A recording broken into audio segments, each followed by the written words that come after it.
Por Dios. El día de hoy vengo a presentarles el estudio para la determinación del espesor de pared adecuado para un cañón de inyección de plástico debido a la presión interna. Estos serían los puntos a revisar. Veremos un objetivo, qué es lo que buscamos, por qué lo buscamos, a través de la justificación, qué metodología se siguió. Vamos a ver el estudio del proceso de inyección, cómo es, elementos a considerar, las etapas de simulación de inyección, los resultados, las conclusiones y las recomendaciones, y algunas referencias. Pues el objetivo es determinar el espesor adecuado para un cañón de inyección de polipropileno. La presión de inyección la ajustamos a 8.75 megapascales después de haber realizado un estudio de inyección, considerando las características geométricas del cañón de inyección, y es de un trabajo previo que realizamos, y ese fue nuestro punto de partida, 8.75 megapascales. También queremos verificar a través de la simulación cómo se comporta el material del cañón de la inyección, encontrar básicamente cuál es el punto donde ya mi material puede fallar, ¿sí? Y hablaremos un poquito más de esto conforme avancemos. Perdón. La justificación, pues bueno, el proceso de inyección de polipropileno ha incrementado su aplicación en los últimos años. Esto ha hecho que se busque optimizar el diseño y fabricación de dispositivos empleados para tal efecto. Hemos visto una transición ya desde hace varias décadas de los materiales metálicos como los aceros hacia los materiales poliméricos, llámese polipropileno, poliestireno de alta densidad, de baja densidad, acetatos, melaminas y fibra de vidrio. Estos han sustituido, pues, en buena medida a los metales debido a sus propiedades mecánicas que se han ido mejorando conforme ha pasado el tiempo. Entonces, por eso se ha estado estudiando mucho estos prototipos, sobre todo con la finalidad, pues, de reducir costos, utilizar materiales más justos al diseño y volverse en un momento dado las empresas más competitivas. Ahora, con la ayuda del elemento finito, se puede hacer una buena aproximación de cómo se comporta durante su desempeño y poder predecir una falla. Nosotros vemos ahí una imagen donde tenemos una llave española para aflojar o apretar tornillos, y esta le ponemos ahí algunas cargas. El elemento finito nos va a dar un patrón de franjas de colores donde veremos cuál sería la zona con mayor esfuerzo y cuál sería la que tiene menor esfuerzo. Esto posteriormente, si lo trasladamos hacia el cañón de inyección, pues nos va a mostrar cuál sería la zona de posible falla. Al ser un cilindro, pues va a ser muy general y la zona será muy similar en toda la superficie interna. Donde se concluye que puede llegar a fallar más, pues va a ser en donde haya alguna unión con algún otro elemento mecánico.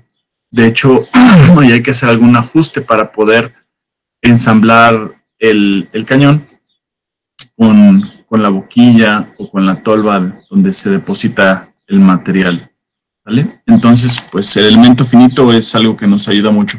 Cabe mencionar que hay que considerar muy bien qué criterios, qué parámetros se van a usar, porque últimamente se ha confundido mucho que el elemento finito nos va a resolver todo. Se ha vuelto una panacea donde pensamos que a través del elemento finito podremos resolver hasta la vida de las personas, y puede ser, pero siempre y cuando se definan parámetros, condiciones de trabajo y elementos adecuados. Pero a veces esto no ocurre, así que pues hay que considerarlo mucho.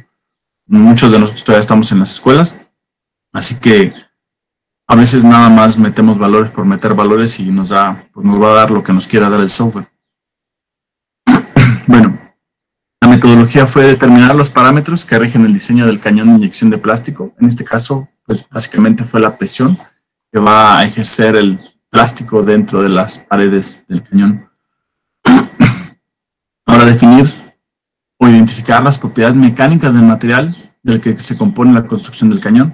¿Sí? Ahí vemos una gráfica de esfuerzo de formación, perdón, donde tenemos varios puntos críticos. Uno de esos es el punto de de cedencia, después tendremos el punto de donde empieza el endurecimiento por deformación, hasta que llegamos a un esfuerzo máximo y posteriormente sigue la fractura, ¿no? Ahí vemos dos curvas, la ingeniería y la teórica.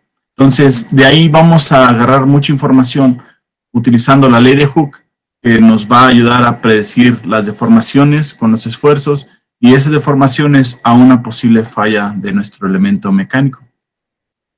Luego hacemos el diseño CAD de las piezas que componen el cañón de inyección para ver cómo se van a ensamblar, cómo estarían trabajando, hacia dónde irían las componentes de la fuerza.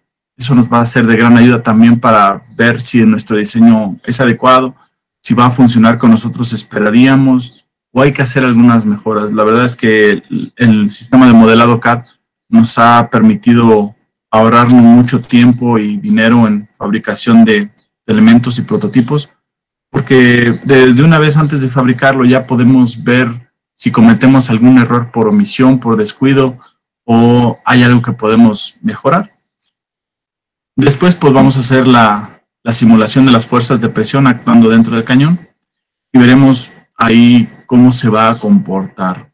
Y variaremos poco a poco el espesor de la pared del cañón de inyección hasta llegar a un valor crítico donde ya esperaríamos una falla del material. Y con esto determinaremos el espesor óptimo a emplear acorde a un factor de seguridad. Y recordando que el factor de seguridad es el esfuerzo permisible entre un número de nos va a dar cierta holgura en nuestro diseño para que no falle. Nosotros en la curva de esfuerzo de formación podremos ver que si trabajamos como es la costumbre sobre el esfuerzo de falencia, tenemos todavía de colchoncito la zona de endurecimiento por deformación, aunque hay algunos criterios de diseño que ya trabajan sobre el último esfuerzo, sobre el esfuerzo último, y bueno, esos son más arriesgados, ¿no? Más osados, pero bueno, dan diseños más robustos y más económicos, pero nuestro margen de error es muy pequeño. El factor de seguridad nos da un cierto margen para evitar que esto pueda llegar a fallar. Ahora, durante el proceso de inyección se desarrollan fuerzas internas de presión. Estas se pueden emplear para determinar el espesor adecuado del cañón de inyección, así como de otros componentes.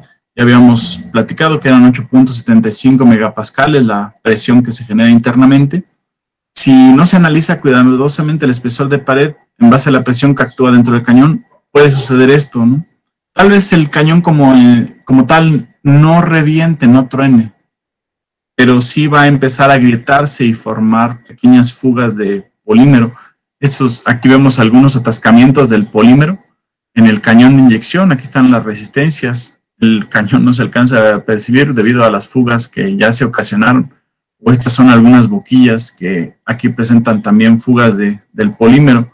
Y empieza a atascarse y la máquina pues, ya no va a trabajar adecuadamente, ¿no? Y va a ocasionar trabajos de mantenimiento que a veces, pues bueno, ahondando un poquito en esto, ¿qué haríamos para limpiarlo? Pues sería prender las resistencias, esperar que se derrita todo esto y caiga, como cuando uno prende una veladora y que se derrite la cera, sería algo similar.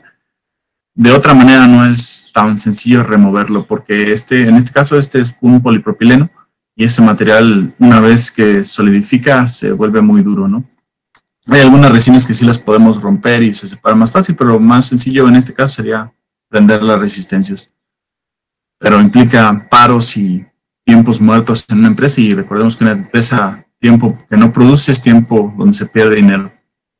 Ahora, emplear un elemento muy robusto que requiera más recursos, implicando un impacto en el ámbito económico. Si nosotros diseñamos un cañón con mayor espesor, pues puede ser que estemos sobredimensionando mi elemento, y esto va a implicar que yo compre elementos con más material, un parámetro para hacer presupuestos para proyectos, y cuando ustedes, incluso si lo vemos de manera sencilla, ustedes van a construir algo y van a la distribuidora de aceros y perfiles, ustedes quieren un perfil, un PTR, un ángulo, una solera, no les van a preguntar más que el calibre o las dimensiones del elemento que ustedes quieren, porque en base a eso ellos sacan el peso que va a contener todo el tramo que ustedes quieren, medio tramo. Y en base al peso es el costo de ese elemento solo en materia prima. Entonces, si nosotros reducimos la geometría que requerimos, el peso va a ser menor y esto va a impactar directamente sobre el costo del material en bruto. Ahora, después de eso, podemos encontrar un espesor adecuado y podemos reducir costos de materiales y maquinados principalmente y el peso del dispositivo final. Si nosotros compramos el material lo más próximo a las dimensiones que requerimos, la remoción de material pues sería menor. Esto va a implicar también en costos de maquinado, costos de operadores, hacer sistemas. Si yo hago el cañón lo más optimizable posible, puede ser que los elementos de sujeción los pueda hacer un poco más exactos, por llamarle de alguna manera. Entonces se vuelve una cadenita. Si yo optimizo un elemento, invariablemente voy a impactar en otros elementos. Y al final, pues todo es a hacer cuestiones de económica. Y más en esta época donde pues nos ha impactado mucho la situación que vivimos, y ahorrar hasta un peso o un centavo es un buen ahorro para las empresas. Hacemos empresas que ellos, cuando se ahorran 2 centavos en tornillos, para ellos es oro molido, ¿no? ¿Por qué? Porque no usan 10 tornillos, usan miles o millones de tornillos. Entonces, si yo uso 1 millón de tornillos, 1 centavo, pues ya me ahorré bastante dinero. Aquí vemos las geometrías de cañones comerciales. La realidad es que en la actualidad los cañones de inyección son muy robustos y, pues bueno, esto es primero por una práctica que se ha venido haciendo, y normalmente pues estudios como este ya no se realizan, se toma mucho en cuenta el ya se hace así, pues así se deja, ¿no? Tal vez no he ahondado mucho si ya se está trabajando sobre a modificar los diseños, pero la verdad es que muchos diseños siguen como han sido tradicionalmente desde hace décadas. Ahora, el procedimiento de análisis pues fue tomar todo el dispositivo de inyección, seleccionar el cañón, sacar sus características geométricas, ¿sí?, de los elementos que lo componen. Por ejemplo, aquí vemos el husillo con su punta que va a llegar a la boquilla, y aquí el elemento de sujeción. Aquí es donde yo considero que habría el mayor problema, cuando tendríamos la sujeción de la boquilla con la pared del cañón. Después ponemos las comisiones, que sería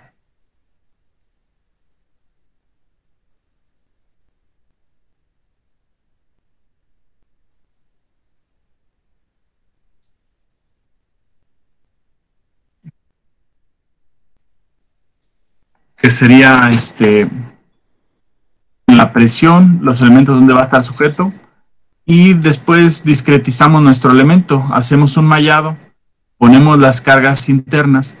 El mallado o discretización del elemento es hacer que todo el elemento continuo se vuelvan pequeños elementos que van a estar unidos entre sí a través de nodos.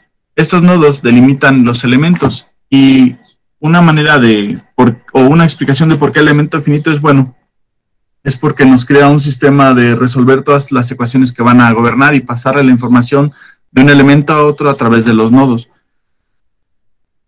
Aquí la ventaja de las computadoras es, por ejemplo, resolver elementos que normalmente a mano sería muy complejo. Pensemos, aquí se alcanza a ver muy someramente muchos elementos. Entonces aquí estamos hablando de alrededor de unos 30,000 nodos. Entonces, para resolver esto, si yo nada más tuviera un solo grado de libertad, o sea que yo analizara una sola dirección, tendría un sistema de ecuaciones de 30,000 por 30,000. Y es por eso que las computadoras se vuelven algo muy bueno. Porque nos queda un minuto, le pedimos que vaya haciendo el cierre, por favor. Entonces, bueno, tenemos la presión interna, discretizamos, analizamos y nos va a dar la deformación que tendremos en nuestro elemento. Retomamos cuestiones principales, donde tenemos el factor de seguridad, y pues ya tenemos el modelado del cañón, lo discretizamos el mallado, hacemos el análisis y nos da esta tabla de resultados, donde nuestro factor de seguridad, tomando en consideración el esfuerzo de fluencia, nos va a dar que es 23 megapascales, y este va a tener un espesor de pared de 7.5. Si yo lo llevara hasta el esfuerzo de fluencia del material, tendría un espesor de pared de 3.5 milímetros, pero considerando un factor de seguridad, lo vamos a dejar en 7.5 milímetros. Y aquí tendríamos la relación entre el esfuerzo de fluencia y el espesor de pared, donde este es nuestro valor que vamos a tomar considerando un factor de seguridad de 1.5, y este sería lo que les comentaba, de tener todo. Y aquí el esfuerzo máximo con respecto al espesor de pared. Sería ya agrandar el marco de todo esto. Las conclusiones son estas. La simulación es una buena herramienta para tomar de punto de partida. La variación de parámetros nos permitió tener un espesor recomendable. Y los parámetros a considerar son el esfuerzo de fluencia, el factor de seguridad y el esfuerzo permisible. La simulación permite optimizar los modelos sin necesidad de fabricar físicamente algún dispositivo y permite establecer puntos de partidas en una etapa de experimentación para prototipos reales. Son las referencias y pues muchas gracias por